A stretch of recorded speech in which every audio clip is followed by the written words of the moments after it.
Good morning my dear student. तो आज हम पढ़ेंगे सुभाषितानी, आपका 9वां पाठ। इसमें हम आपके 2 श्लोक पढ़ चुके हैं, पहला और दूसरा श्लोक। पर उसी के साथ में आज आपको दोबारा पढ़ा रही हूँ इन 2 श्लोकों को भी। पहला श्लोक है आपका काक चेष्टा बगो ध्यानम स्वान निंद्रा तथैव च अल्पाहारी गृह त्यागी विद्यार्थी पंच लक्षणम। काक चेष्टा यानी कि व्यक्ति को, जो बच्चा है, जो विद्यार्थी है, उसको कैसा होना चाहिए? कौवे के समान चतुराई वाला होना चाहिए। चेष्टा का मतलब यहाँ पे चतुरता से है। जैसे कौवा क्या होता है, बड़ा चालाक होता है, वैसे ही आपने लोमड़े और कौवे की कहानी तो सुनी होगी। तो जैसे कौवा क्या होता है, बड़ा चतुर होता है, तो वैसे ही विद्यार्थी को भी कैसा होना चाहिए? चतुर होना चाहिए। बगो ध्यानम, भको ध्यानम, बगुले के समान ध्यान होना चाहिए। यानी बगुला क्या रहता है, एक पैर पर खड़ा रहता है तालाब में, और ऐसा लगता है वो बड़े ध्यान में यानी गहरी निंद्रा में है। लेकिन जैसे ही मछली ऊपर आती है, उसे क्या कर लेता है? पकड़ लेता है। तो बगुले के समान क्या होना चाहिए? ध्यान होना चाहिए। स्वान निंद्रा, स्वान का मतलब होता है कुत्ता। कुत्ते के समान क्या होनी चाहिए? आपकी नींद होनी चाहिए। तथैव च, इसके अलावा अल्पाहारी यानी कि वो कम खाने वाला, जितनी उसे भूख है उससे थोड़ा कम खाने वाला होना चाहिए। गृह त्यागी यानी कि सदाचार के नियमों का पालन करने वाला, घर को त्यागने वाला। ये विद्यार्थी के क्या हैं? 5 लक्षण हैं। यानी कि विद्यार्थी के कौन कौन से 5 लक्षण हैं? काक चेष्टा, कौवे के समान चतुराई। बको ध्यानम, बगुले के समान ध्यान। स्वान निंद्रा, कुत्ते के समान नींद। अल्पाहारी, भूख से कम भोजन करने वाला। गृह त्यागी यानी कि घर को त्यागने वाला। ये विद्यार्थी को क्या है? 5 लक्षण हैं। उसके बाद जो हमारा नेक्स्ट है वो है हमारा अलस्य कुतो विद्या अविद्यस्य कुतो धनम अधनस्य कुतो मित्रम अमित्रस्य कुतो सुखम।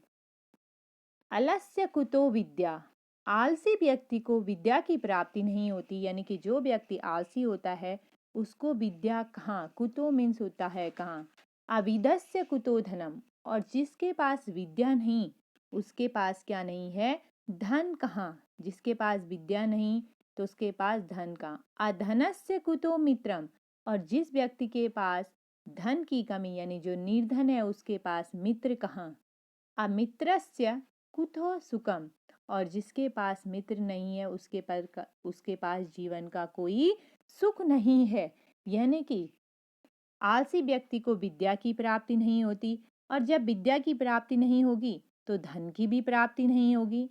धन नहीं होगा तो मित्र भी नहीं बनेंगे, और मित्र के बिना क्या है? जीवन में कोई सुख नहीं है।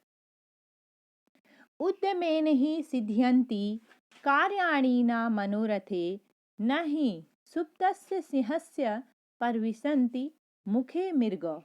उद्यमेन यानी परिश्रम करने से ही सारे कार्य क्या होते हैं? सफल होते हैं। यानी परिश्रम करने से जितनी हम मेहनत करेंगे तो हमारा कार्य क्या होगा? सफल होगा। कार्याणि न मनोरथे, केवल कार्य को मन में सोचने से कोई कार्य पूरा नहीं होता है। उसके लिए हमें क्या करनी पड़ती है? मेहनत करनी पड़ती है, परिश्रम करना पड़ता है। ना ही सुप्तस्य सिंहस्य परविशन्ति मुखे मृगा, जिस प्रकार सोते हुए सिंहों के मुख में मृग स्वयं प्रवेश नहीं कर सकता है, उसी प्रकार केवल इच्छाओं को मन में जागृत करने से हमारी इच्छाएं, हमारे सपने, हमारी आकांक्षाएं पूरी नहीं होती हैं। उसके लिए हमें क्या करना पड़ता है? प्रयास करना पड़ता है। गुणो भूस्यते रूपम, शीलम भूस्यते कुलम, सिद्धि भूस्यते विद्याम, दानम भूस्यते धनम। यानी गुणो भूस्यते रूपम, गुण किसका श्रृंगार करता है? रूप का श्रृंगार करता है। शीलता किसका श्रृंगार करती है? किसका आभूषण है? कुल का आभूषण है, यानी वो अपने कुल को दर्शाती है। शालीनता, सिद्धि भूषते विद्याम। और सिद्धि किसका आभूषण है? सिद्धि यानी कामयाबी, हमारी विद्या, विद्या हमारी किसका आभूषण है? सिद्धि का आभूषण है। भोगो भूषते धनम, भोग धन का आभूषण है, और भोग किसका आभूषण है? धन का आभूषण है। यानी गुणो भूषते रूपम, शीलम भूषते कुलम, सिद्धि भूषते विद्याम, भोगो भूषते धनम। वाणी रसवती यस्य यस्य श्रमवती क्रिया, लक्ष्मी दानवती यस्य सफलम तस्य जीवितम। यानी जिस व्यक्ति की वाणी क्या होती है, यस्य मीन्स जिस व्यक्ति की वाणी क्या होती है, रसवती यानी कि वाणी मीठी है, उसका श्रमवती, यस्य श्रमवती क्रिया, उसका कार्य भी क्या होता है? परिश्रम से युक्त होता है। लक्ष्मी दानवती यस्य, जिसका धन दान करने में प्रयुक्त होता है, तस्य जीवितम, उसका जीवन क्या हो जाता है? सफल हो जाता है।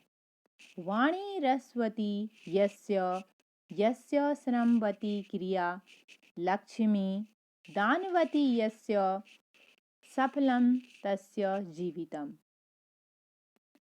माता शत्रु पिता वैरी, येन बालो न पाठित, न शोभिते सभा मध्ये, हंस मध्ये भको यथा।